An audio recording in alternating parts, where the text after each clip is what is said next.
கண்ட்ரீஸ்லாம் இது ஒரு பீப்புளுக்கு ஒரு தடவை தான் யூஸ் பண்ணுவாங்க. ஒவ்வொரு கிளைண்ட்டுக்கும் வந்து பாத்தீங்கன்னா புதுசா எடுத்துட்டு இருப்பாங்க. ஓகேங்களா? பட் இங்க வந்து நம்ம அப்படி யூஸ் பண்றது கிடையாது. ஆக்சுவலா யூஸ் பண்றது கிடையாது. அப்ப நம்ம இதை எப்படி யூஸ் பண்ணணும் அப்படின்னு கேட்டீங்கன்னா, கண்டிப்பா இதை வந்து பாத்தீங்கன்னா சானிடைஸ் பண்ணணும். கிளென்ஸ் பண்ணி சானிடைஸ் பண்ணணும். ஓகே, இப்போ நான் வந்து ஒருத்தங்களுக்கு யூஸ் பண்ணிட்டேன்னா அடுத்த கிளைண்ட் வராங்கன்னா இமீடியட்டா இதை நான் கிளென்சிங் அண்ட் சானிடைசிங் பண்ணிட்டு தான் நான் என்ன பண்ணணும், அவங்களுக்கு யூஸ் பண்ணணும். என்ன ரீசன் அப்படின்னா ஹைஜீன் பர்பஸ்க்காக.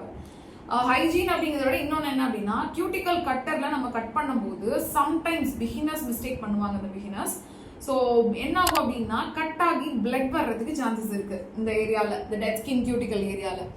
ஸோ அப்போ வந்து அந்த பிளட் வந்து இதுல இருக்கும். ஸோ அதே பிளட்டோட இன்னொரு பீப்புளுக்கு போயிட்டு நம்ம கட் பண்ணும்போது அவங்களுக்கும் கட் ஆகி பிளட் வந்ததுன்னா அவங்களோட காயத்துக்குள்ள இந்த பிளட் போய் மிக்ஸ் ஆகும். அதனால என்ன பிரச்சனை நமக்கு வரும்னு எல்லாத்துக்கும் தெரியும். கரெக்டா?